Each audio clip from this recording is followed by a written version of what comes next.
오늘 저희들 함께 볼 말씀은 이사야 9장 8절로 17절까지 말씀입니다. 말씀을 함께 봉독합니다. 주께서 야곱에게 말씀을 보내시며 그것을 이스라엘에게 임하게 하셨은즉 모든 백성 곧 에브라임과 사마리아 주민이 알 것이오늘 그들이 교만하고 완악한 마음으로 말하기를 벽돌이 무너졌으나 우리는 다듬은 돌로 쌓고 뽕나무들이 찍혔으나 우리는 백향목으로 그것을 대신하리라 하는도다. 그러므로 여호와께서 르신의 대적들을 일으켜 그를 치게 하시며 그의 원수들을 격동시키시리니 앞에는 아람 사람이요 뒤에는 블레셋 사람이라 그들이 모두 입을 벌려 이스라엘을 삼키리라. 그럴지라도 여호와의 진노가 돌아서지 아니하며 그의 손이 여전히 펴져 있으리라. 그리하여도 그 백성이 자기들을 치시는 이에게로 돌아오지 아니하며 만군의 여호와를 찾지 아니하도다. 그러므로 여호와께서 하루 사이에 이스라엘 중에서 머리와 꼬리와 종려나무 가지와 갈대를 끊으시리니 그 머리는 곧 장로와 존귀한 자요 그 꼬리는 곧 거짓말을 가르치는 선지자라. 백성을 인도하는 자가 그들을 미혹하니 인도를 받는 자들이 멸망을 당하는도다. 이 백성이 모두 경건하지 아니하며 악을 행하며 모든 입으로 망령되이 말하니 그러므로 주께서 그들의 장정들을 기뻐하지 아니하시며 그들의 고아와 과부를 긍휼히 여기지 아니하시리라. 그럴지라도 여호와의 진노가 돌아서지 아니하며 그의 손이 여전히 펴져 있으리라. 아멘. 진노의 손에서 긍휼의 손으로라는 제목으로 말씀 전합니다. 신학 용어를 보게 되면 신인동형론이라고 하는 용어가 있습니다. 신인동형론. 아마 들어보신 분들도 있으실 텐데요. 의미는 하나님에 관해서 설명할 때 사람의 용어를 빌려서 생동감 있게 표현하는 방법을 신인동형론이라고 이야기를 합니다. 하나님은 영이시기 때문에 어떤 사람의 형상이나 사람의 모습으로 이해하는 것은 사실 무리가 있습니다. 그러나 성경을 보게 되면 이러한 신인동형론을 보여주는 표현들이 자주 등장하는 것을 볼 수 있습니다. 그만큼 하나님께서는 사람들에게 자신을 계시하시고 설명하시기 위해 하나님의 눈높이에서 설명하시는 것이 아니라 사람들의 눈높이에서 설명하고 계신 것을 알 수 있습니다. 이것은 저희들을 향한 하나님의 사랑을 보여주는 것이라 할 수 있겠죠. 일방적으로 하나님의 눈높이에서 모든 것을 설명하신다 한다면 죄인인 우리는 그것을 다 이해하기 어려울 것입니다. 그렇기 때문에 하나님은 그 눈높이를 저희들에게 맞추셔서 저희들이 이해하기 쉬운 방법으로 저희들이 이해하기 쉬운 단어들로 자신을 계시하시고 설명하시는 것입니다. 그렇다면 오늘 본문에 기록되고 있는 신인동형론적 표현은 무엇일까요? 바로 12절 하반절과 17절 하반절에 두 차례 기록되고 있는 그의 손이 여전히 펴져 있으리라 라고 하는 이 말씀입니다. 그렇다면 하나님의 손이 펼쳐져 있을 수밖에 없었던 이유는 무엇이었을까요? 바로 이스라엘의 죄입니다. 지난주에는 남유다를 향한 하나님의 심판 메시지를 묵상했지만 오늘 본문은 북이스라엘을 향한 하나님의 심판 메시지를 기록하고 있습니다. 북이스라엘도 하나님의 선택받은 백성들이었기 때문에 하나님은 항상 그들에게 관심을 가지고 계셨고 특별히 그들의 죄악의 모습만큼은 결코 그냥 지나칠 수 없었던 것입니다. 그래서 12절에서는 아람과 블레셋을 통해 북이스라엘을 심판하시지만 그것으로 끝내지 않으시고 하나님의 진노와 심판의 손은 여전히 펴져 있을 것이다 라고 말씀하셨습니다. 그리고 17절에서는 장정들을 기뻐하지 않으시고 고아와 과부들마저도 긍휼히 여기지 않으실 만큼 진노하시지만 역시 그것으로 끝내는 것이 아니라 하나님의 진노의 손은 여전히 펴져 있을 것이라 말씀하셨습니다. 이처럼 우리 하나님은 죄에 대해서는 쉽게 진노를 그치지 않을 만큼 죄를 미워하시는 분이십니다. 그러나 저희들이 기억해야 할 것은 하나님의 진노의 손을 이제는 긍휼의 손으로 바꾸어 드릴 수 있어야 한다는 것입니다. 비록 죄에 대해서는 강력하게 심판하고 진노하시는 하나님이시지만 그 하나님의 손이 우리를 진노하시기 위해 항상 펼쳐져 있는 것이 아니라 이제는 긍휼의 손으로, 우리를 용서하시는 손으로, 우리를 안아주시는 손으로 바뀌어질 수 있게 해야 한다라는 것입니다. 하나님은 죄를 지은 백성들을 향해 심판하시기 위해 그 손을 펴고 계시기도 하지만 반대로 생각하면 두 손을 활짝 펼치고 계신 하나님의 모습은 죄를 지은 백성들이 돌이키고 하나님께로 돌아오게 되면 그 백성을 환영하며 안아주시기 위한 모습이 될 수도 있는 것입니다. 그러므로 하나님의 진노의 손이 이제는 긍휼과 용서의 손으로 바뀔 수 있게 해야 하는 것입니다. 그런데 이것은 하나님의 의지로 하나님이 직접 바꾸시기보다 저희들이 바꾸어 드릴 수 있어야 한다는 것을 꼭 기억할 수 있었으면 좋겠습니다. 무슨 말입니까? 하나님의 진노의 손이 이제는 긍휼의 손이 되기 위해서는 저와 여러분이 어떻게 이 땅을 살아가느냐에 따라 그것이 결정된다는 것입니다. 여전히 우리가 죄악 가운데 거하게 되면 하나님의 편손은 영원히 진노의 손이 될 것이지만 지금 즉시 하나님께 돌아오게 되면 하나님의 편손은 저희들을 안아주시고 저희들을 용서해 주시는 긍휼의 손이 되는 것입니다. 그렇다면 조금 더 구체적으로 우리가 하나님께 돌아오기 위해서 결단해야 할 부분이 무엇인지 잠시 생각해 보겠습니다. 첫 번째는 자신을 의지하지 말아야 한다라는 것입니다. 10절인데요. 다 같이 한번 읽습니다. 벽돌이 무너졌으나 우리는 다듬은 돌로 쌓고 뽕나무들이 찍혔으나 우리는 백향목으로 그것을 대신하리라 하는도다. 자, 세상에는 하나님을 믿느니 그냥 나 자신을 믿겠다라고 큰 소리치는 사람들이 있습니다. 그들이 생각하기에 하나님을 믿는 것은 어리석어 보이기 때문에 그렇게 이야기하는 게 아닌가 생각이 되는데요. 그러나 아이러니한 것은 그렇게 자신을 의지하고 자신을 믿고 살아온 사람들의 말년을 보게 되면 자신의 힘으로 어떻게 할 수 없는 그 상황에는 결국 초월적 존재에 대한 목마름이 있다라는 것입니다. 자신을 의지하는 것은 별다른 어려움 없이 매일매일 승승장구하고 있을 때에는 그럴 수 있다라고 생각되지만 사람이라는 존재는 누구나 유한한 존재이기 때문에 마지막에는 또 신적 존재와 같은 그런 존재를 갈망하게 된다는 것입니다. 그렇기 때문에 자신을 의지하는 것만큼 어리석은 것은 없습니다. 특별히 하나님의 사람들이 자기 자신을 의지하는 것은 굉장히 교만한 것으로서 오늘도 우리가 경계해야 될 첫 번째 죄의 모습이라는 것을 여러분 절대 잊지 않으셨으면 좋겠습니다. 방금 읽었던 10절의 말씀을 보시면 북이스라엘 사람들이 어떻게 말하고 있습니까? 벽돌이 무너졌으나 우리는 다듬은 돌로 쌓을 것이다 라고 이야기하고 있습니다. 벽돌이 무너졌다는 것은 외세의 침략에 의해 성이 무너지는 것을 의미합니다. 그러면 이 지경이 되었다면 다시 하나님께 돌이키는 것이 정상입니다. 그러나 북이스라엘은 어떻게 한다고요? 벽돌은 무너졌지만 다듬은 돌로 쌓을 것이다 라고 말하고 있다라는 것입니다.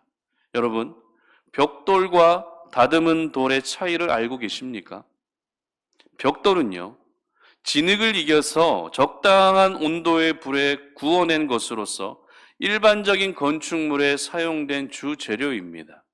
그러나 다듬은 돌은 큰 돌을 수작업을 통해서 일일이 작업해낸 것으로서 그 강도와 내구성이 벽돌보다 훨씬 좋았기 때문에 고관들이나 부자들이나 권력자들이 선호했던 그런 건축 자재였습니다. 이것을 보면 지금 북이스라엘은 자신들의 힘으로 얼마든지 다듬은 돌을 만들고 쌓을 수 있고 다듬은 돌로 벽돌을 대신해서 무너진 곳을 새로 쌓을 수 있을 만큼의 건축 기술이 발달해 있었다는 것을 저희는 짐작하게 됩니다. 그러므로 북이스라엘이 오늘 했던 그 말, 벽돌이 무너졌으나 우리는 다듬은 돌로 쌓을 것이라는 말은 철저히 자기 자신을 의지하며 살겠다라고 하는 그런 의미였던 것입니다. 그러나 저희들은 분명히 알고 있습니다. 자신을 의지했던 북이스라엘의 결말을 말이죠. 아수르에 의해서 처참하게 멸망당한 북이스라엘의 결말을 저희들은 잘 알고 있다는 것입니다.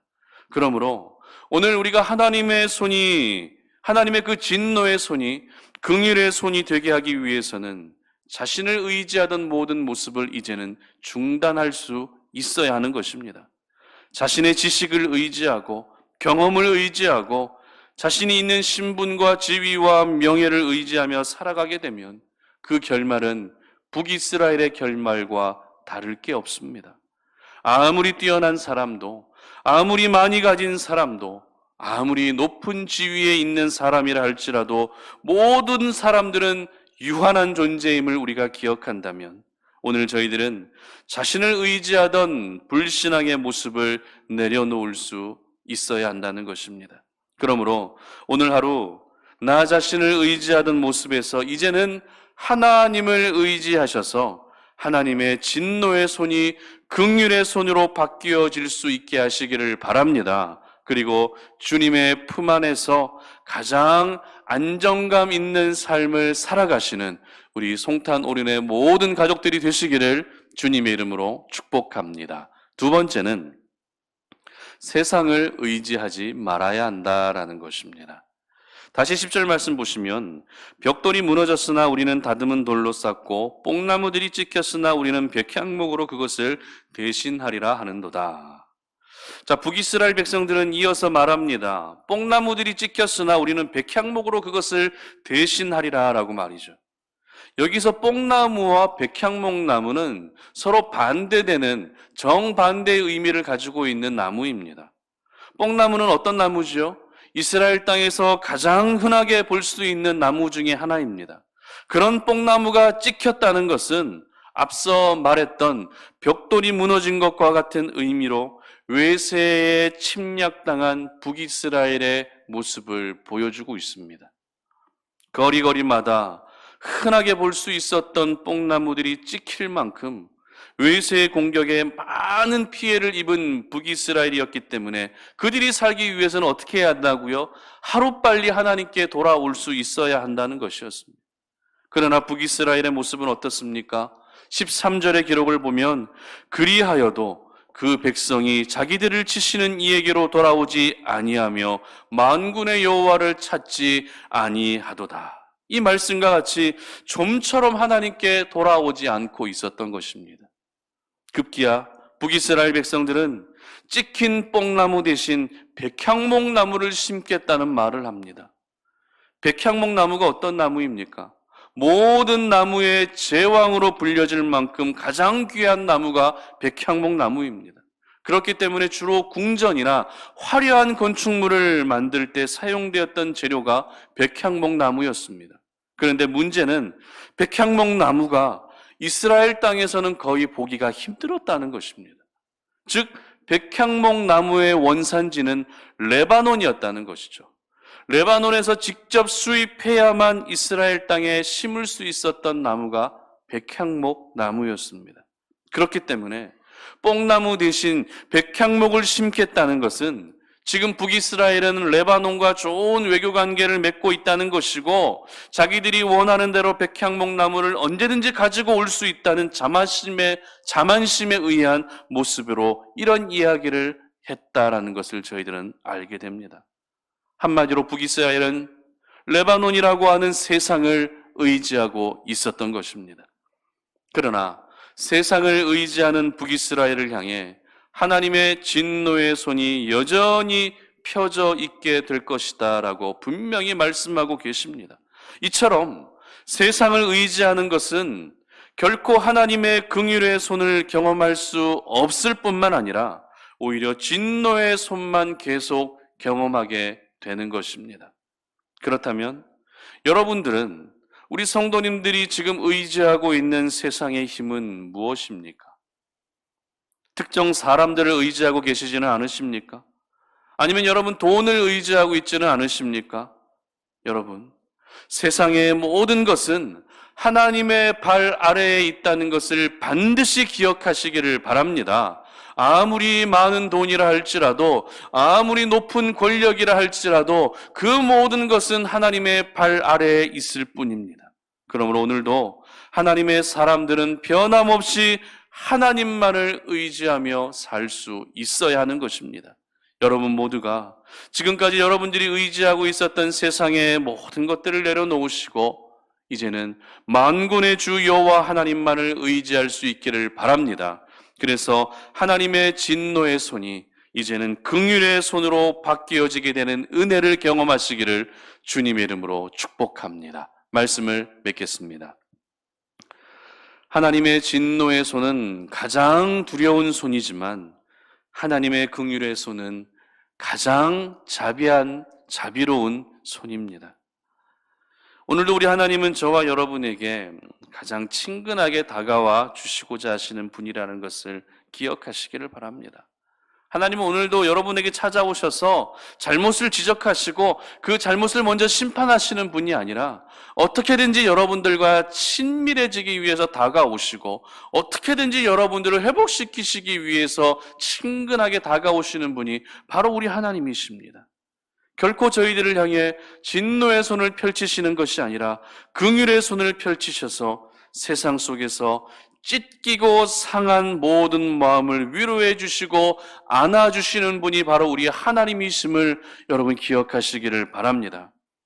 그러기 위해 오늘 하루 여러분들이 지금까지 의지했던 자기 자신, 나의 지식과 내 경험과 내 모든 삶의 방식들, 그 모든 것들을 내려놓으시고 그리고 세상을 의지했던 그 모든 모습들까지도 다 내려놓으셔서 이제는 하나님만을 의지할 수 있기를 바랍니다. 이렇게 우리가 오늘도 하나님만을 의지하며 살아가게 되면 하나님의 진노의 손은 긍휼의 손으로 바뀌어지게 될 것이고 그 긍휼의 은혜를 오늘도 우리 모두가 경험하게 될 줄 믿으시기를 바랍니다. 함께 기도합니다. 살아계신 아버지 하나님 감사합니다.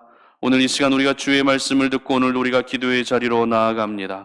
하나님, 오늘도 우리 가운데 연약함들이 있고 우리 가운데 부족함들이 있지만 그러나 오늘도 살아계서 역사하시는 하나님의 말씀을 기억하며 하나님의 그 진노의 손을 긍휼의 손으로 바꾸어 드릴 수 있는 그런 인생을 살기를 원합니다. 지금까지 나 자신을 의지하며 살아왔던 모습들, 세상을 의지하며 살아왔던 그 모든 모습들 다 내려놓게 하여 주시고 하나님만을 의지하게 하셔서 나와 함께 하시는 하나님은 오늘도 나에게 긍휼을 베푸시고 나를 용서하시고 나를 안아주시는 하나님이심을 기억하며 그 따뜻한 하나님의 사랑을 경험할 수 있는 저희 모두가 되게 하여 주시옵소서. 감사드리며 예수님의 이름으로 기도드립니다. 아멘.